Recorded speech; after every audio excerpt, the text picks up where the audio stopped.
咁啊冇見啦。夏寶龍主任啱啱走咗，佢對宏福苑事件表咗態，就必須要追究責任。但係我想了解到，究竟夏主任所講嘅追究責任包唔包括政府部門失職呢？或者有冇官員要問責，甚至革扯或者被起訴添？嚴格嚟講，會唔會呢？嗱，我就唔敢包啦。不過宏福苑事件揭露到政府部門咧，唔單止為官避事，為官不做事，一避事都有啲做，有啲唔做。但係我睇見宏福苑事件揭露出嚟咧，真係一次湊過一次，一篤屎就湊過一篤屎。所有部門咩勞工處、預處等等，簡直係令人驚訝，差到。但係最差係邊個咧？係消防處。點解我咁講？唔係我針對佢。因為防火責任係消防處最終責任，所有嘢佢居然夠膽推得一乾二淨，唔關佢事。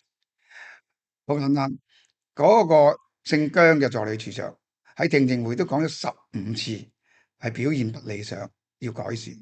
15次表現不理想嘅，即係失職啦，係咪啊？如果唔係失職係乜嘢啊？好啦，另外嗰個姓翁嘅咁誇張，助理處長。呢樣唔關佢事，嗰樣唔關事，好似成個宏福苑係消防處冇責任嘅。杜鑑坤資深大律師同我出片講嗰個理論結論都係一樣。消防處消防條例賦予消防處最終嘅防火責任，而消防處本身都有防火組㗎吓。好啦，第二亦都引用咗牛頭角迷你倉事件，同我嘅係完全一樣。結果第二日楊恩健處長 sorry 啊，楊恩健咧就即刻補鑊，話消防處係最終嘅防火責任。到最後鄧炳強都出嚟講係消防處有防火責任。但係之前你做到助理處長，居然如果杜鑑坤唔係講個嘢同我一樣引用埋消防條例同埋先例，真係俾你呃到㗎喎，咁你都夠膽講嘅？死人火燭燒死168人，唔係咁簡單。我最近睇到有條片，有個女士老公燒死咗，個女燒死咗，啱啱養大咗，欲哭無淚。佢要求咩？希望政府道歉，希望政府認錯。但係我覺得呢位女士咧太天真啦。點解咧？你居然叫政府部門認錯，唔通特首會認錯、保安局會認錯、消防處會認錯咩？唔會㗎。點解咧？陸工會誹謗我都係要佢認錯咋，道歉啫，都咁難。陸工會都唔係政府部門，我都咁難。咁你話政府部門點會認錯啫？唔好太天真，因為香港認錯文化唔適合於用香港。甚至你諗下以前蒸餾水事件都係唔係認錯，冇人認錯。好啦，講翻我嗰個誹謗 case， 當時1月初我係話過告晒所有人，包括2位首長。喺呢段時間我受咗好大嘅壓力，有勸告，有忠告，有一種嚴厲忠告。到最後我就決定咗話唔會對2位首長進行起訴，但係陸工會如果佢肯和解，肯做 mediation 調解，我都接受嘅。初話 mediation 提議嘅時候咧，有人同意過對方，但係後來咧又話 mediation 都唔使啦，總之道歉就冇得傾。咁我冇辦法。到今日我話俾大家聽，我已經喺6月22號入稟咗高院告陸工會，但係呢個過程好複雜，中途有律師、大律師曾經出面幫我，結果某啲原因佢哋要退出，最後就係我自己用私人寫份狀紙，當然好辛苦，我唔係專業律師，我識法律啫，但係呢啲文書嘢就真係考到我，結果我入咗3次高院先至入得成功。而我亦都話俾你聽，點解我會咁做咁堅持咧？我只係要求一個道歉啫，因為我個女14歲讀緊中學，佢啲同學聽到呢啲新聞，佢嘅父母叫佢啲仔女同我個女疏遠少少，唔好同我接近，可能怕我接觸咧，又有人話國安會拉我啊，有人話我犯國安法，政府用國安法拉我等等。第二，我老婆佢以為嫁咗個愛國愛港、不怕黑暴嘅大英雄，結果俾人話以災亂港。我想問，我個女係咁樣，我太太係咁樣，甚至可能將來我如果我唔平反，唔去爭取平反我嘅聲譽個名聲，我一世喺網度查選舉人都係以災亂港。我只係希望陸工會又好，政府某部門又好，同我澄清一下，但都做唔到，我唯有訴諸法律，希望法庭去解決咯。至於今次嘅控告咧，係香港史上最多被告嘅人，因為我除咗告陸工會之外咧，係告晒72個工會嘅主席同埋理事，因為我覺得佢哋係有份參與呢個假嘅聲明，因為唔可能喺3日之內諮詢咗6000幾人。咁當然我係咪啱？法庭自有判決，因為而家已經係進入司法程序，我都唔識講咁多。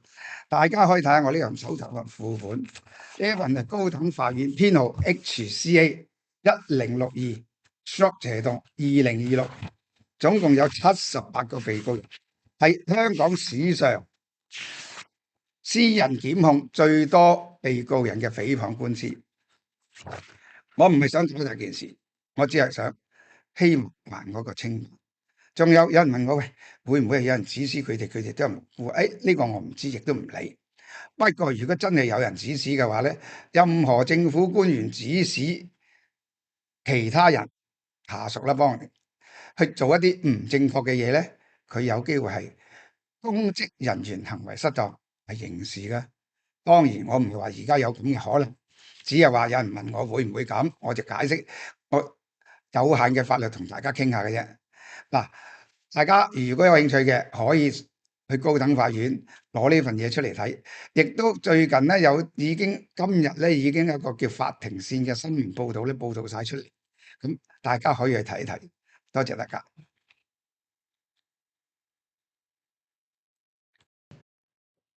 咁啊冇見啦，夏寶龍主任啱啱走咗，佢對宏福苑事件表咗態，就必須要追究責任。但係我想了解到，究竟夏主任所講嘅追究責任包唔包括政府部門失職呢？或者有冇官員要問責，甚至革扯或者被起訴添？嚴格嚟講，會唔會呢？嗱，我就唔敢包啦。不過宏福苑事件揭露到政府部門咧，唔單止為官避事，為官不做事，一避事都有啲做，有啲唔做。但係我睇見宏福苑事件揭露出嚟咧，真係一次湊過一次，一篤屎就湊過一篤屎。所有部門咩勞工處、預處等等，簡直係令人驚訝，差到。但係最差係邊個咧？係消防處。點解我咁講？唔係我針對佢，因為防火責任係消防處最終責任。所有嘢佢居然夠膽推得一乾二淨，唔關佢事。好簡單，嗰個姓姜嘅助理處長喺聽證會都講咗15次，係表現不理想，要改善。15次表現不理想嘅，即係失職啦，係咪啊？如果唔係失職係乜嘢啊？好啦，另外嗰個姓翁嘅咁誇張，助理處長呢樣唔關佢事，嗰樣唔關事，好似成個宏福苑消防處冇責任嘅。杜鑑坤資深大律師同我出片講嗰個理論結論都係一樣，消防處消防條例賦予消防處最終嘅防火責任，而消防處本身都有防火組噶吓。好啦，第二亦都引用咗牛頭角迷你倉事件，同我嘅係完全一樣。結果第二日楊恩健處長 sorry 啊，楊恩健咧就即刻補鑊，話消防處係最終嘅防火責任。到最後林炳強都出嚟講係消防處有防火責任。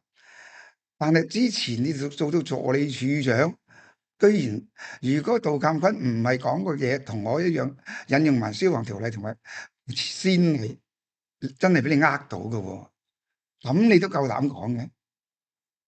死人火燭燒死168人，唔係咁簡單。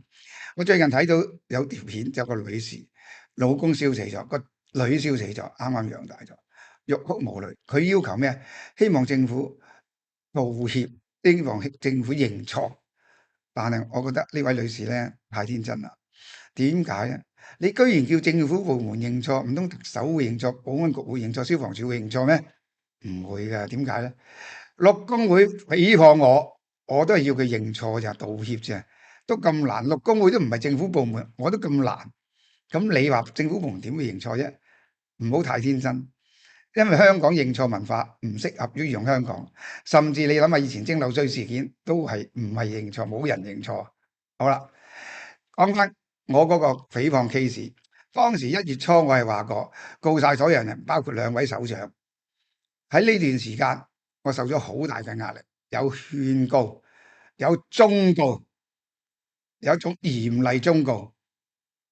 到最後，我就決定咗話唔會對2位首長進行起訴。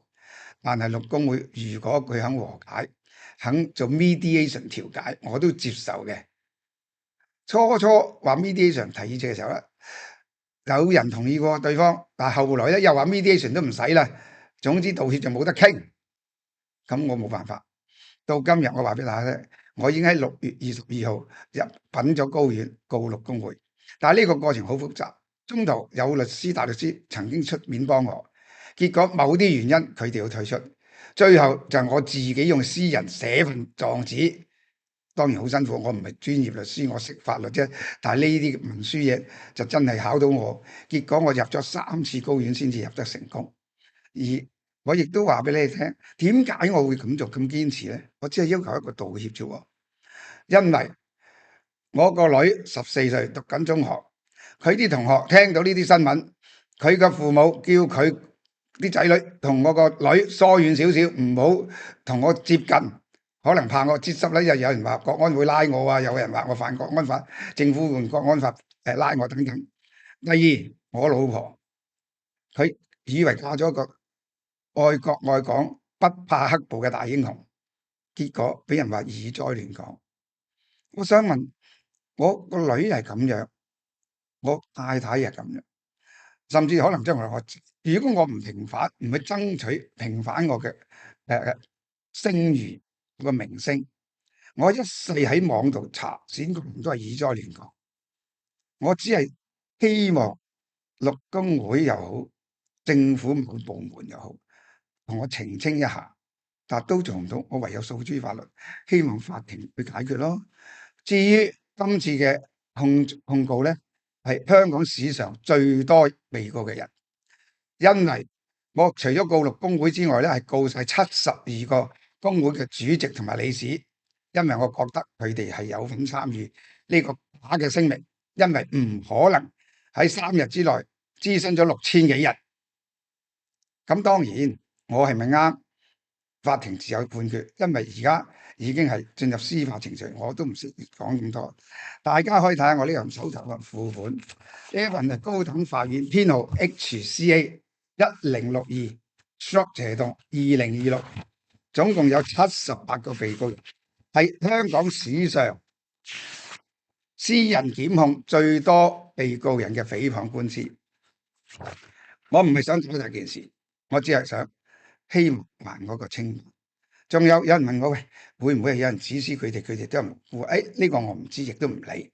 不過如果真係有人指使嘅話咧，任何政府官員指使其他人下屬啦，幫人去做一啲唔正確嘅嘢咧，佢有機會係公職人員行為失當，係刑事㗎。當然我唔係話而家有咁嘅可能，只係話有人問我會唔會咁，我就解釋我有限嘅法律同大家傾下嘅啫。嗱，大家如果有興趣嘅，可以去高等法院攞呢份嘢出嚟睇。亦都最近咧今日咧已經有一個叫法庭線嘅新聞報道咧報道晒出嚟，咁大家可以去睇一睇。多謝大家。